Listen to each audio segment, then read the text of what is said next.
하나님 말씀 보겠습니다. 하나님 말씀 마가복음 11장 12절에서 25절까지입니다.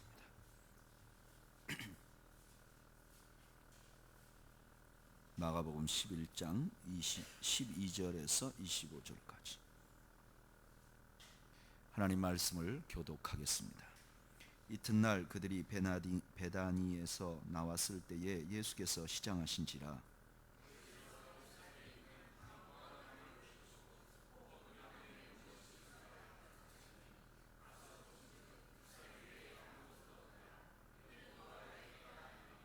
예수께서 나무에게 말씀하여 이르시되 이제부터 영원토록 사람이 내게서 열매를 따먹지 못하리라 하시니 제자들이 이를 듣더라.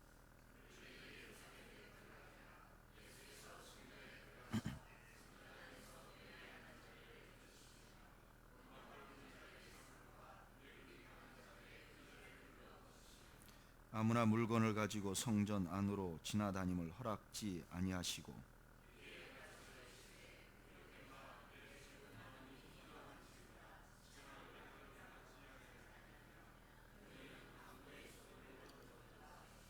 대제사장들과 서기관들이 듣고 예수를 어떻게 죽일까 하고 꾀하니 이는 무리가 다 그의 교훈을 놀랍게 여김으로 그를 두려워함일러라.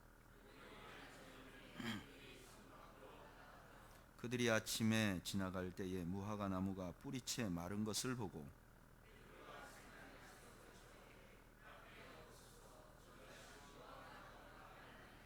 예수께서 그들에게 대답하여 이르시되 하나님을 믿으라.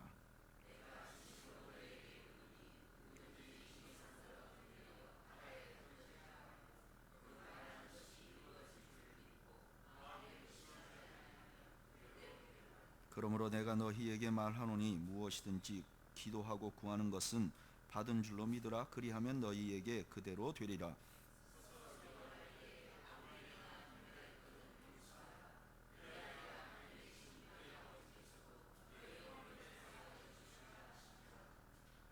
아멘.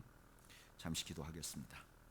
하나님 우리 아버지, 저희들이 주님 앞에 나와서 오늘 예배할 수 있도록 은혜를 주신 것 감사합니다.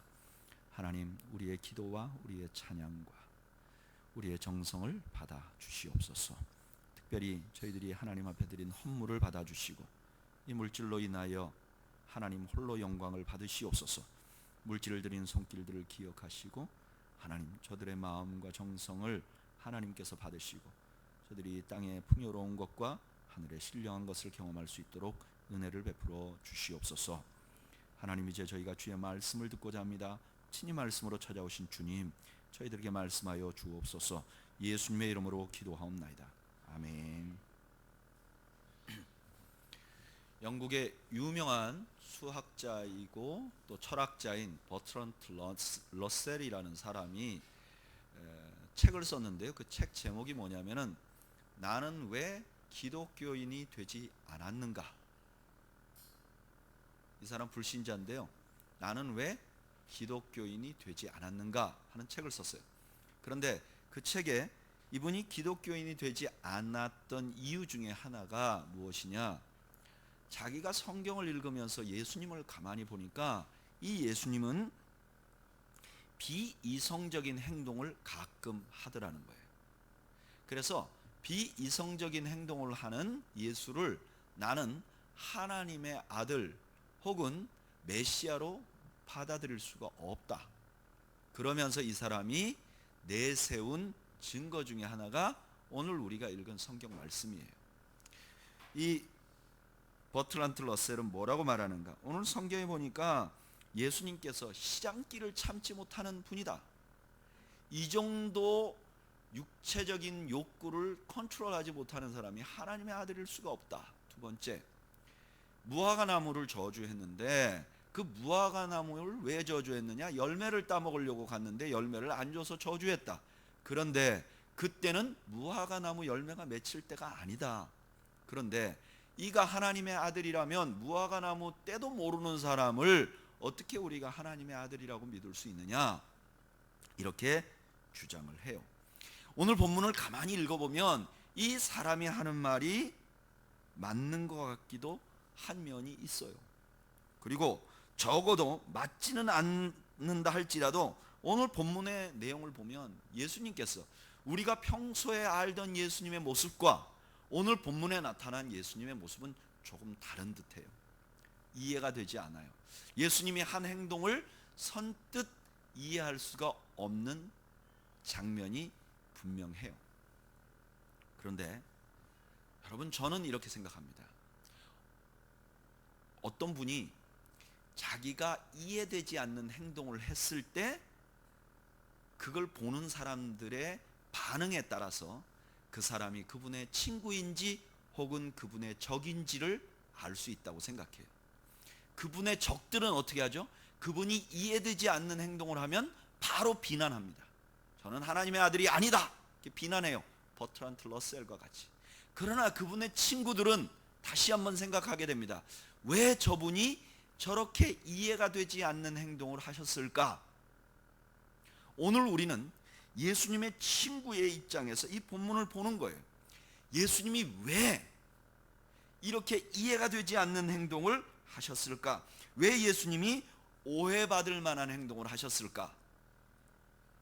그런데요, 이 마가복음을 기록한 마가는 적어도 버트란트 러셀이 말한 것처럼 예수님이 우발적으로 자기 배고픔을 참지 못해서 한 이런 행동을 하셨다고 보기를 원하지 않아요. 그 증거가 어디 있느냐? 12절 말씀에 보면 이튿날 그들이 베다니에서 나왔을 때 예수께서 시장하신지라 그랬어요.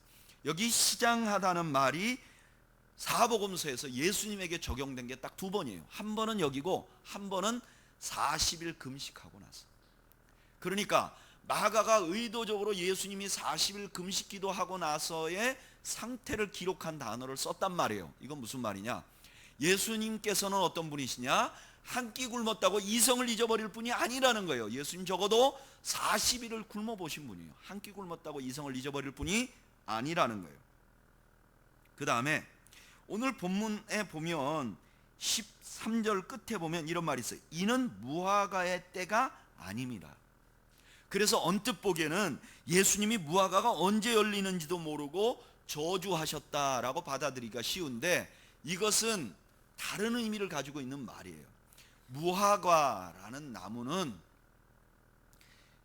이 잎이 먼저 막 이렇게 맺히고 무성하다가 그 다음에 열매가 맺힌다 그래요. 그런데 이 무화과는요, 그 정식 무화과 나무가 열매가 맺히기 전에 한 3월 초순쯤 되면 작은 열매를 맺힌다 그래요. 이거는 티시크라고 부른다 그래요. 그런데 이 티시크가 열매가 맺히고 나서 한 6주쯤 매달려 있다 그래요. 그리고 이 티시크가 떨어지면 그 다음에 열매가 맺히는데 그 열매를 보고 무화과라고 부른다고 그래요. 그런데 예수님이 지금 이때가 6월절 즈음이니까 유대인 원력으로는 1월, 우리나라 계절로 말하면 3월. 그러니까 이 계절은 언제냐? 티시크가 맺히는 계절이에요. 이 티시크는 정식 무화과가 아니기 때문에 무화과 나무 주인도 그 열매를 간수하지 않는다 그래요. 그래서 이 티시크는 주로 어떤 역할을 하냐면은 지나가는 사람들이 시장하면 그냥 아무나 따먹을 수 있는 거예요. 이걸 도둑질이라고 안 하는 거예요. 그 따먹어서 시장길을 해결하도록 주인들이 보통 이렇게 놔두는 열매라 그래요. 지금 이때가 그런 때라는 거예요. 예수님이 무화과 나무에 가서 구한 열매는 정식 무화과 나무 열매가 아니라 무언가 먹을 만한 것, 이건 티시크, 아무나 따먹어도 되는 거. 가봤더니 그 티시크조차도 없고 잎만 무성했던 거예요. 그래서 예수님이 저주했다는 거예요. 그래서 이 말을 다시 다르게 번역을 하면 이래요. 예수님께서 무화과 나무에서 티시크를 찾으려고 갔습니다. 그 이유는 그때가 무화과철이 아니기 때문입니다. 그런데 이 나무는 잎은 무성한데 티시크는 하나도 없었습니다. 그러니까 예수님께서 철도 모르고 저주하신 것은 아니라는 거예요. 무슨 이유를 가지고 저주하셨다는 거예요. 그러면 예수님께서 이 무화과 나무를 저주하신 이유는 무엇인가? 우리는 그 이유를 두 가지 면에서 찾을 수 있어요. 첫째는 문화적인 혹은 구약적인 배경에서 찾을 수 있어요. 구약 성경에 보면 이 무화과 나무는요, 종종 이스라엘을 나타내요. 호세아서 9장 10절에 보면 이렇게 말해요. 옛적에 내가 이스라엘을 만나기를 광야에서 포도를 만난 같이 하였으며 너희 조상 보기를 무화과 나무에서 처음 맺힌 첫 열매를 본 같이 하였으며. 구약 성경에서 이스라엘의 대표적인 나무를 꼽으면 무화과와 포도나무예요. 그래서 종종 선지자들과 성경은 무화과 나무를 보면 이가 이스라엘이라 이렇게 비유를 한단 말이에요. 그런데 오늘 예수님이 살던 시대에 이스라엘이 그런 모습이라는 거예요. 여러분, 이 유대인들은요 굉장히 독한 사람들이에요. 그래서 이 하나님을 섬기는 것, 여호와를 섬기는데 목숨을 걸어요. 그러니까 로마가 전 세계를 정복하고 모든 국가의 종교를 다 폐쇄했어요. 그런데 몇 가지 아주 특별한 국가들에게만 그들 고유의 종교를 허락했는데 그게 그 중에 한 민족이 유대인이에요. 그래서 유대인들은 로마 치하에서도 자기들의 종교를 가지고 있었어요. 그래서 사두개파, 바리새인들 이런 사람들이 종교적인 활동을 매우 활발히 했어요. 그래서 예수님 당시에도 예수님을 잡아 죽일 때 바리새인과 대제사장들이 예수님을 죽이려고 할 만큼 그런 권세를 가지고 있었던 거예요. 로마가 그걸 허락한 거예요. 그래서 겉으로 볼 때 이 유대인들은요 로마 치하에 있으면서도 종교적으로 굉장히 흥황했어요. 회당들이 막 곳곳에 있었고 하나님의 말씀이 낭독이 되었고 성전이 번듯하게 헤롯이 지은 성전이 있었어요. 그래서 많은 사람들이 야, 유대교가 번성하구나. 그런데 실제로 그들이 뭐가 없었어요? 열매가 없었어요. 그들은 사람을 치유하기도 생명을 낳기도 하지 못했어요. 그러니까 오늘날로 말하면 이런 거예요. 큰 교회들이 많이 있는데 그런데 그들이 새 생명을 낳지 못하는 거예요. 주변에 영향력도 없는 거예요. 이런 상황이 돼버린 거예요. 예수님께서 무화과를 저주한 것은 그런 상황에 있는 이스라엘 유대인들의 종교를 주님께서 저주하셨다. 이 저주하셨다는 단어는 심판하셨다 이런 뜻이 있어요. 그러니까 심판하셨다는 거예요. 또 하나, 이 본문을 잘 이해하려면 문맥을 잘 봐야 돼요. 여러분들 이미 우리가 로마서를 계속 말씀을 주일날 들었기 때문에 여러분들은 어느 정도 마가복음에 대해서 전문가들이에요. 마가가 쓰는 아주 자주 쓰는 문학적인 기교가 있는데 그게 뭐냐면 샌드위치 기교예요. A라고 말해놓고 B 넣고 그 다음에 다시 A 넣는 거예요. 오늘 본문도 그래요. 처음에 무화과 나무 얘기하다가 그 다음에 성전 청결한 얘기 나오고 그 다음에 다시 무화과 얘기가 나와요.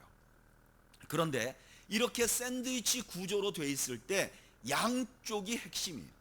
그런데 이 양쪽의 핵심을 이해하게 만드는 중요한 열쇠는 가운데 있어요. 다시 말하면 양쪽에 있는 그 현상을 가운데 있는 현상으로 해석해야 돼요. 그렇다면 오늘 예수님께서 무화과 나무를 저주하신 이 사건은 무엇으로 해석을 해야 되냐면은 15절부터 18절 사이에 있는 예수님이 성전을 청결케 한 사건으로 이해를 해야 돼요.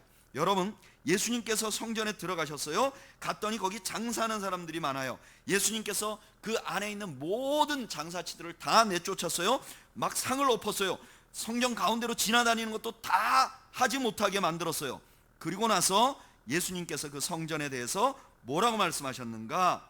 17절 한번 읽어볼까요? 읽어보죠. 시작.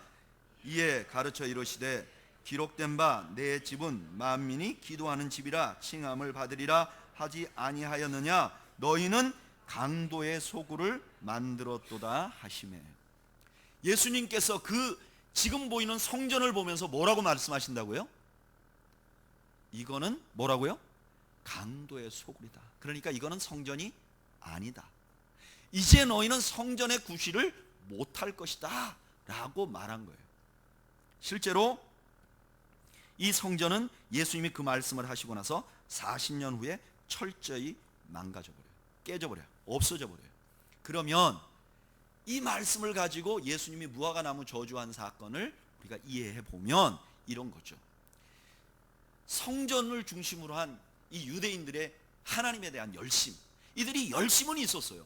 그리고 종교적인 틀도 있었어요. 멋진 회당도 있었어요. 멋진 성전도 있었어요.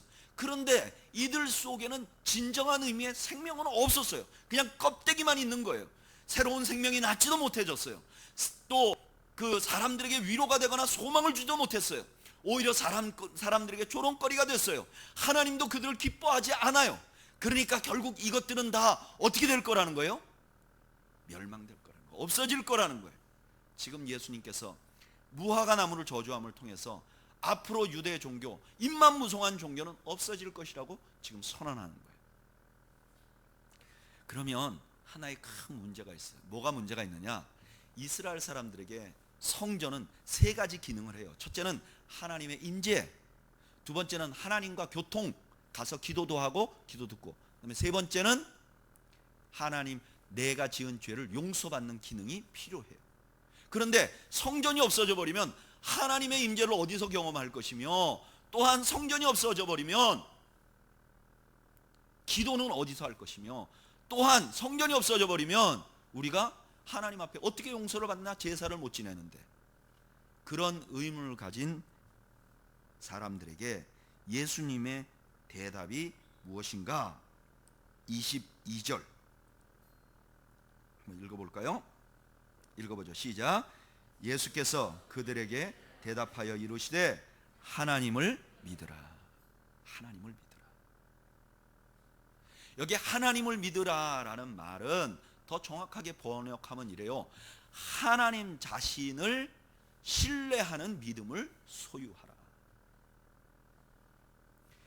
이제까지 이스라엘 사람들은 어떻게 했느냐? 하나님께서 성전을 만들어 주셨어요. 종교적인 걸 만들어 주셨어요.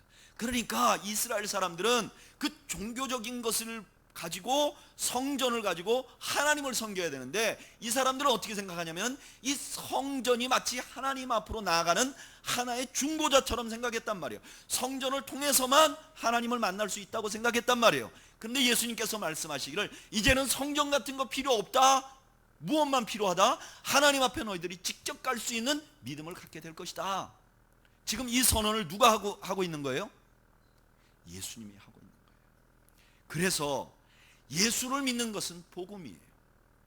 예수를 믿는 것은 굿뉴스예요. 왜냐? 그전에는 성전이라는 중보자, 제사장이라는 중보자가 필요했는데 이제는 더 이상 우리가 그럴 필요가 없다는 거예요. 이제는 누구를 바로 신뢰할 수 있다는 거예요? 하나님을 신뢰할 수 있다는 거예요. 그러면 하나님을 바로 신뢰하면 우리에게 어떤 일이 일어나는가? 23절 한번 읽어볼까요? 읽어보죠. 시작. 내가 진실로 너희에게 이르노니 누구든지 이 산더러 들리어 바다에 던져지라 하며 그 말하는 것이 이루어질 줄 믿고 마음에 의심하지 아니하면 그대로 되리라. 하나님을 직접 믿으면 어떤 현상을 경험하는가? 저를 따라하시오. 하나님의 능력을 경험하는 기회를 갖게 됩니다. 여러분, 유대인들은 그들이 성전에 가서 그렇게 신앙생활을 했는데 하나님의 능력을 경험하지 못했어요. 그런데 하나님을 직접 섬기게 되면 어떻게 되느냐? 하나님의 능력을 경험하게 된다는 거예요. 어떤 하나님의 능력을 경험하는가? 오늘 본문에서는 산이 들려서 어디로 빠지는 거예요? 바다에 빠지는 능력을 경험한다는 거예요. 여러분, 이 산은 어떤 것을 의미하느냐? 스가랴서 4장 7절에 보면 이렇게 말해요. 큰 산아 내가 무엇이냐? 내가 스룹바벨 앞에 평지가 되리라. 산은 장애물을 의미하는 거예요. 우리가 도저히 극복할 수 없는 장애물. 그런데 우리가 하나님을 직접 믿으면 어떤 것을 경험할 수 있느냐? 도저히 극복할 수 없는 것 같은 장애물을 극복하는 하나님의 은혜를 경험하게 된다는 거예요. 아침에 일어나서 산을 봤는데 이게 도저히 움직여지지 않죠. 이건 없어지지 않죠. 그런데 하나님을 믿으면 그 산이 없어지는 것 같은 그런 은혜를 경험한다는 거예요. 여러분, 이거는요, 이 마가복음을 처음 들은 사람들은 로마에 있는 성도들이에요. 이 성도들에게는 엄청난 위로의 말씀이 돼요. 왜? 그 로마에 있는 성도들에게 산은 무엇같이 느껴졌을까요? 로마같이 느껴진 거예요. 로마가 그때 당시에 이 마가복음을 쓸 당시에 예수님 승천하시고 한 3, 40년 지난 다음에 로마가 조직적으로, 정부적으로 기독교인들을 핍박합니다. 그런데 이 기독교인들이 이걸 감당할 수가 없어요. 이 핍박을 이길 수가 없어요. 이 로마라는 거는 어마어마한 거예요. 로마는 이건 도저히 이길 수 없고 어떻게 할 수 없는 거예요. 그래서 이 사람들이 낙심해 있었어요. 그런데 예수님의 이 마가복음 이 말씀은 그들에게 소망이 되는 거예요. 우리가 하나님을 믿으면, 하나님을 믿는다면, 우리가 중보자가 아니라 진짜 하나님을 믿는다면 하나님께서 이 로마도, 산 같은 로마도 없어뜨릴 수 있다. 결국 어떻게 됐죠? 325년에 로마가 기독교를 공인하게 됩니다. 성도들이요 300년간을 참는 거예요. 이게 하나님의 말씀이 분명한데 왜 안 이루어지느냐, 왜 안 이루어지느냐? 300년 기다리니까 하나님이 그 산을 옮겨버리신 거예요. 없어뜨려 버린 거예요. 여러분, 이런 하나님은 지금도 역사하세요. 제가 이 설교를 준비하다가 창문교회라는 교회 유은호 목사님이라는 분이 설교를 한 내용을 보게 됐어요. 그런데 이분이 자기 설교에 이런 내용을 기록해 놨더라고요.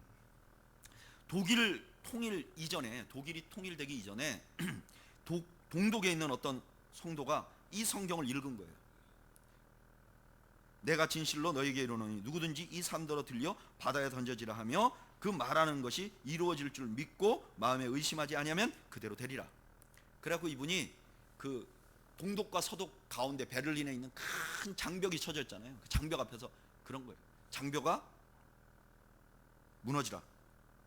그렇게 얘기를 했다는 거예요. 무너졌을까요? 안 무너졌을까요? 근데 그분이 얘기했을 때 안 무너졌대. 매일 가서 얘기한 거예요. 무너져라, 무너져. 안 무너진 거예요. 그러니까 이분이 이게 왜 안 무너지지? 그래서 다시 와서 성경을 봤대요. 성경을 봤더니 20절에 보면 내가 진실로 누구에게 그래요? 너희에게. 이 너희는 복수잖아요. 그러니까 혼자 해서 안 되나 보다. 그럼 누구하고 같이 해야 되겠다. 그래서 이분이 사람들을 불렀다는 거예요. 불러가지고 한 명씩 불러서 거기 가서 외쳤다는 거예요. 장벽아 무너져라, 장벽아 무너져라. 무너졌을까요? 안 무너졌을까요? 안 무너졌어요. 그러니까 이분이 또 낙심을 했어요. 이게 안 되는가 보다. 성경이 말했는데 왜 안 될까? 그래서 이분이 다시 성경을 봤대요. 그랬더니 맨 끝에 보니까 그대로 되리라. 이게 미래형이에요. 그러니까 이분이 확신을 갖게 된다는 거예요. 언젠간 될 것이다. 그래서 베를린 장벽이 무너지라고 기도 운동을 하기 시작했다는 거예요. 그리고 어떻게 됐죠? 1989년에 베를린 장벽이 무너져 버렸어요. 여러분, 하나님 앞에는 철벽, 산은 없는 줄로 믿으시길 바랍니다. 하나님은 우리가 생각하지 못하는 방법으로 우리의 인생의 장벽을 무너뜨릴 수 있는 분이세요. 제가 어저께 북한 선교를 위해서 지금 컴패션이 일하고 있는데 그걸 위해서 제가 설교를 하러 갔어요. 근데 거기서 탈북하신 목사님 한 분이 설교하는 걸 들었어요. 근데 이분이 이런 얘기를 하더라고요. 이분이 북한에 있을 때요, 북한이 굉장히 견고했대요. 그래서 북한에서 다른 사상이 들어온다는 건 있을 수 없다. 북한에서 예수를 믿는다든지 어떤 종교를 갖는 건 있을 수 없다는 거예요. 모든 북한 사람들은 딱 일과가 끝나면 전부 다 가가지고 김일성, 김정일 사진 앞에 절하고, 그 다음에 무슨 1년에 몇 번 정부에서 돈이 음식이 나오면 그거 들고 와서 다 김일성, 김정일, 우리 뭐 수령님이 우리에게 주셔서 감사하고, 한 사람이라도 이상한 생각을 하면요, 이게 완전히 다 잡혀가서 다 죽었대요. 그러니까 자기가 어렸을 때 자랐을 때 종교를 얘기하거나 다른 외부의 세계를 얘기하는 사람 한 명도 없었대요. 그런데 이 사람이 고등학교 졸업하던 해가 1995년도였는데 95년도부터 98년까지 북한에 고난의 행군이 시작됩니다. 극심한 기근이 3년을 들이쳐요. 그래가지고 평양 인근만 제외하고 나머지 모든 지역에서 굶어 죽는 사람이 생기기 시작합니다. 그러니까 아무리 그렇게 악독하던 북한도 이탈하는 주민들을 봐주기 시작했어요. 그래서 그때 자그마치 15만 명의 북한 주민들이 두만강을 건너서 중국에 가서 음식을 가져와서 생존한 거예요. 그러니까 그걸 알면서도 어느 정도 이 북한 당국이 봐준 거죠. 왜냐하면 다 굶어 죽고 가니까. 그 중에 북한을 탈북한 15만 명 중에 40% 정도가 예수님을 믿게 됐다는 거예요. 80%가 예수에 대해서 듣고 40%는 예수님을 믿고, 그리고 그 중에 10,000명 정도가 그때 당시 한국으로 왔다는 거예요. 그리고 그 중에 95%는 다시 북한으로 들어갔다는 거예요. 지금 북한에 15만 명 정도의 성도가 있답니다. 저는 이렇게 생각했어요. 이때까지 북한에 성도가 있다. 그것은 남북이 이렇게 되기 전에 오랫동안 예수 믿었던 할아버지 때부터 믿었던 사람이 있는데 그걸 비밀리에 신앙을 전수해서 아들이 믿고 그다음에 비밀리에 전수해서 손자가 믿어서 지금까지 왔다. 이렇게 생각했어요. 지금 저는 계속 그렇게 생각했어요. 어저께 그게 아니라는 걸 알았어요. 15만 명의 성도들은 어떻게 생겨났느냐? 대기근 시대에 중국으로 갔던 사람들이 예수를 믿고 그 복음을 버리지 않고 북한으로 들어갔고 거기서 복음을 지금 가지고 그 복음 때문에 죽고 복음이 전해지고 있다는 거예요. 여러분 그 하늘에서 신이 보낸 사람인가 그 영화 보면 그 사람이 북한 당국을 향해서 우리는 싸울 수 없다. 그리고 포기하는 믿음을 포기하는 그런 장면이 나와요. 그런데 하나님은 그런 하나님이 아니세요. 북한 당국이 아무리 쪼이고 산이 됐어도 하나님은 하나님의 방법으로 그곳에 신자들을 향해서 복음을 주고 있는 거예요. 여러분 우리 모두에게는 산 같은 것들이 있습니다. 그리고 그 고난과 장벽 때문에 낙심합니다. 그런데 우리가 믿는 하나님 어떤 분이십니까? 예수 그리스도를 죽음에서 부활한 분 아닙니까? 줄 수 있는 분이십니까? 하나님은 로마를 다스리시고 독일을 다스리셨고 북한을 다스리시는 분이십니다. 섣부르게 하나님을 판단하지 말고 하나님의 능력을 신뢰하는 여 되시기를 축복합니다. 그렇게 하나님을 직접 믿으면 이런 은혜를 갖게 된다는 거예요. 두 번째 24절 한번 시작. 내가 너희에게 말하노니 무엇이든지 기도하고 구하는 것은 받은 줄로 믿으라. 그러면 너희에게 그대로 되리라. 어떤 사람들은 이 말씀을 오해해요. 기도가 만명통치약이나 되는 것처럼 생각합니다. 근데 이 말씀은 그런 말씀이에요. 어떤 장소였어요. 패해버리셨어요. 그러니까 이제 우리는 어떻게 하나님께 기도하는가? 예수 말씀하시는 거예요. 직접 기도할 수 있다는 거예요. 하나님 앞에 직접 기도할 수 있다는 거예요. 이게 원래 하나님의 뜻이었어요. 성전을 짓고 솔로몬이 뭐라고 기도했어요? 하나님, 이 성전을 하나님이 보시고 우리가 성전을 향해서 기도하면 하나님이 그 기도를 들어주십시오라고 솔로몬은 기도했어요. 그런데 너무나 많은 그 이스라엘 사람들은 성전을 통해서만 하나님을 만날 수 있다고 생각했는데, 성전이 중보자 역할을 하고 있는 것처럼 생각했는데, 예수님은 그게 아니라는 거예요. 그거 필요 없다는 거예요. 이제 하나님께 우리 모두가 어떻게 할 수 있다는 거예요? 직접 하나님께 담대하게 나아갈 수 있다는 거예요. 이제는 중보자가 없다는 거예요. 이거를 사도들은 어떻게 표현했느냐? 히브리서 4장 16절 우리 한번 찾아볼까요?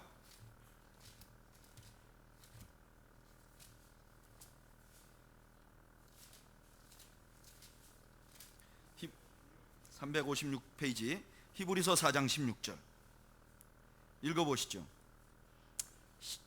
시작.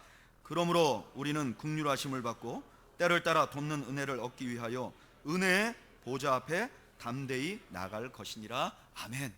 우리가 예수님을 신뢰하고 우리가 성전이 폐해지면 어떤 역사가 일어나느냐? 우리가 하나님 앞에 직접 나아가는 기도를 할 수 있다는 거예요. 그것은 어떤 것과 같으냐? 우리가 지성소에 들어가서 기도하는 것과 같다는 거예요. 하나님을 직접 만나는 것과 같다는 거예요. 여러분,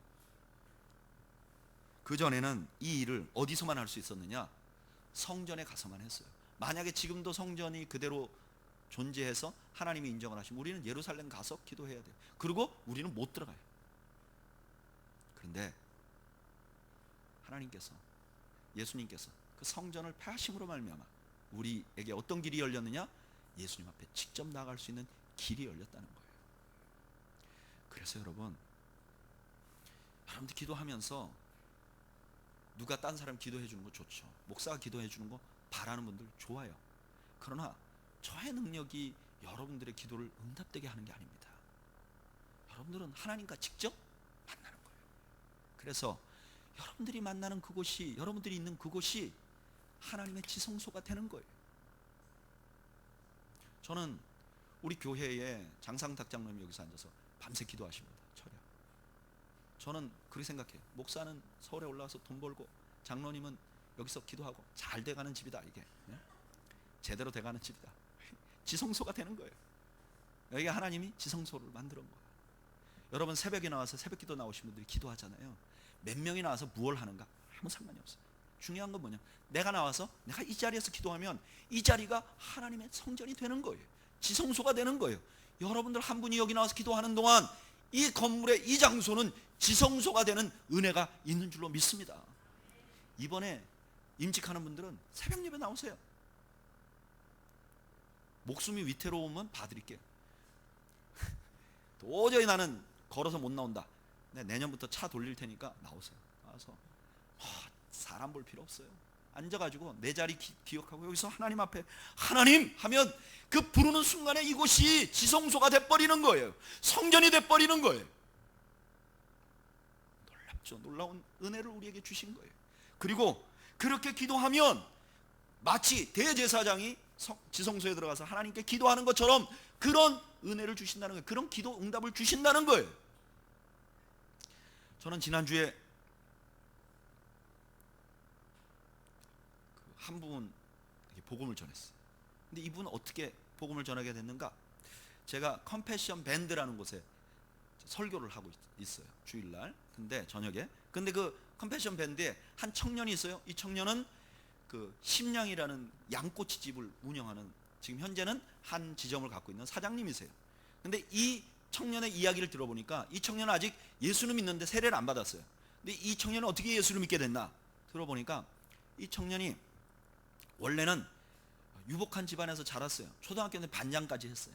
열심히 자랐는데 세월이 흐르면서 고등학교 가고 중학교 가고 고등학교 가면서 사람이 좀 달라졌어요. 그래서 대학은 다니는 동 마는 동 막 이랬어요. 그리고 너무 자괴감이 있어요. 그래서 자기가 열심히 이제 처음에는 대학을 졸업하자마자 그 피자집에 가서 피자 날르고 하는 걸 했어요. 거기서 인정을 받아서 피자집의 매니저가 됐어요. 한 5년 동안 일했어요. 근데 이 사람이 너무너무 좋아하는 게 있는데 그게 뭐냐면 말하는 거예요. 그것도 남자하고 말고 여자하고 말하는 거예요. 근데 이 여자하고 말을 했더니 자기 이게 키도 작고 왜소하고 뭐 그래요.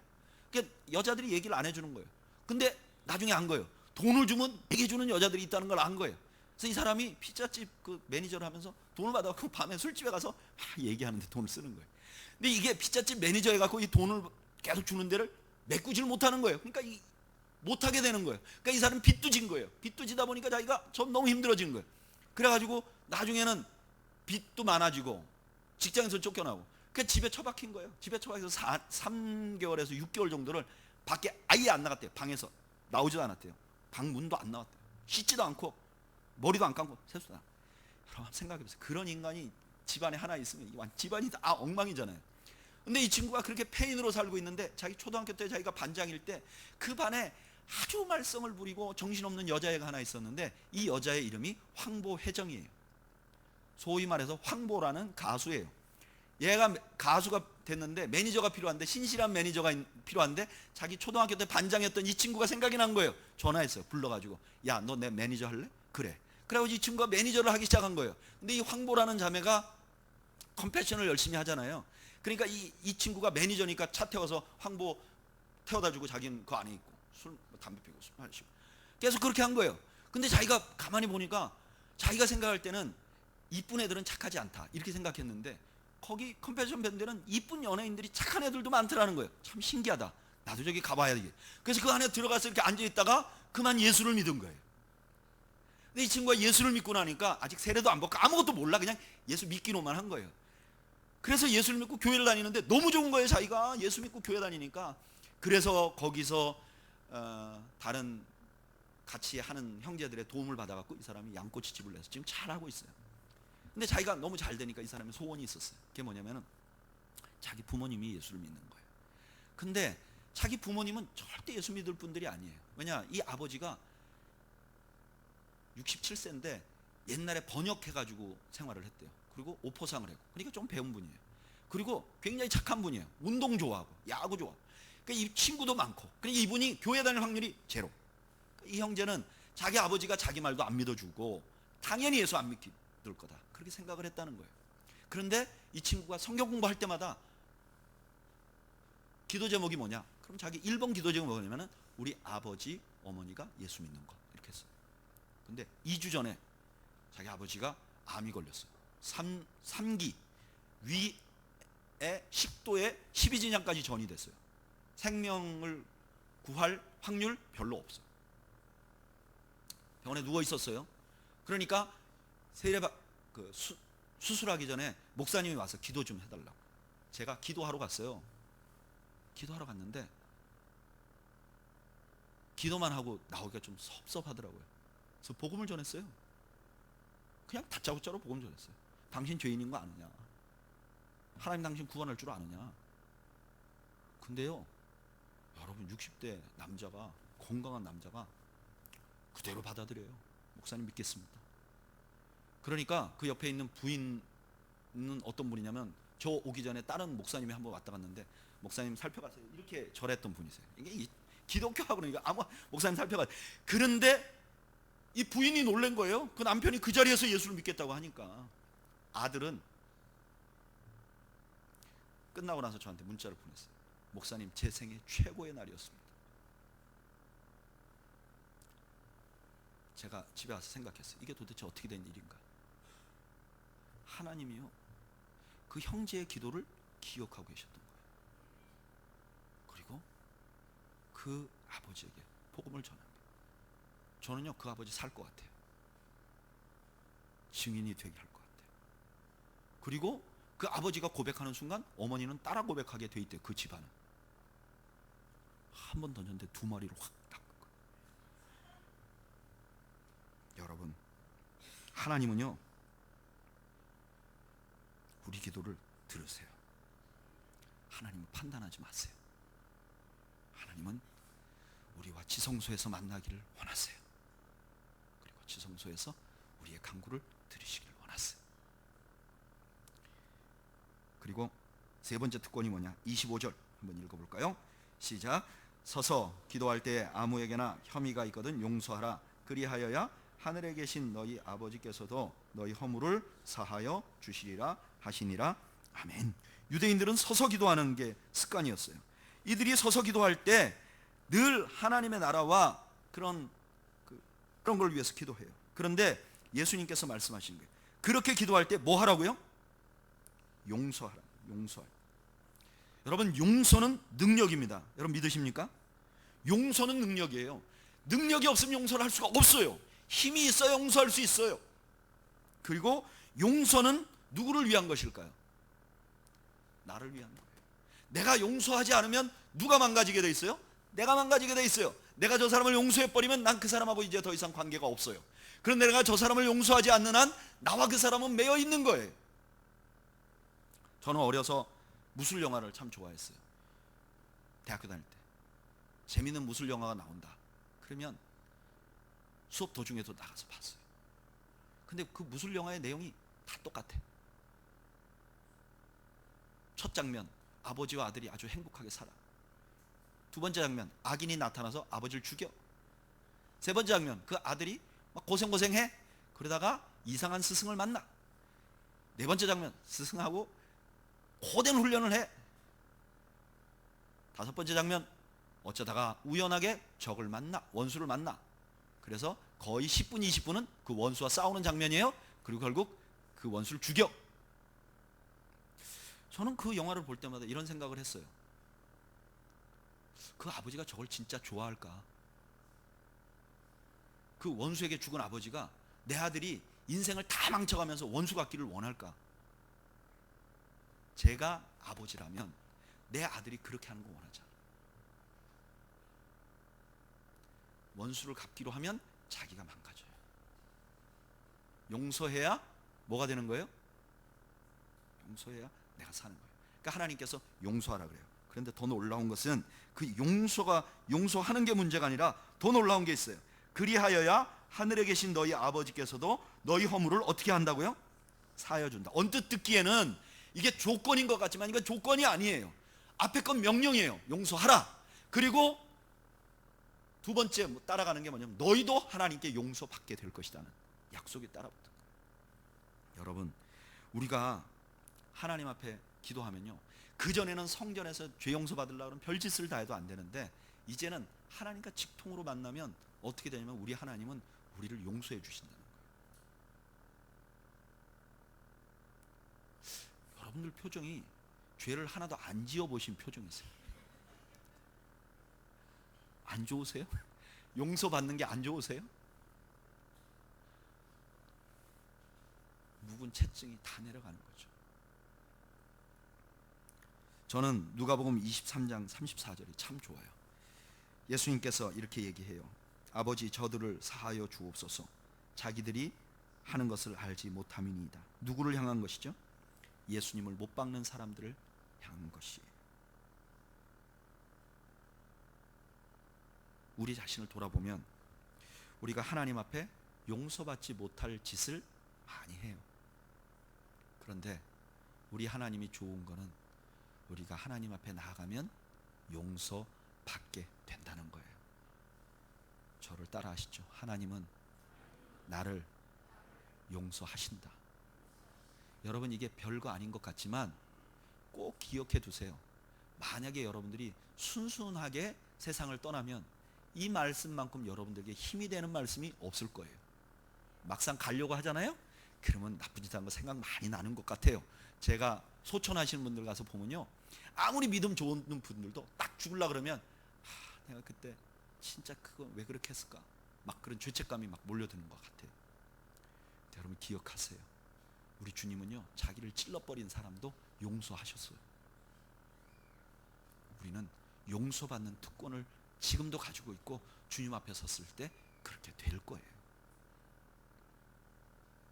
우리 주님은 이렇게 말씀하세요. 너희들 때까지 껍데기 가지고 사느라고 수고했다.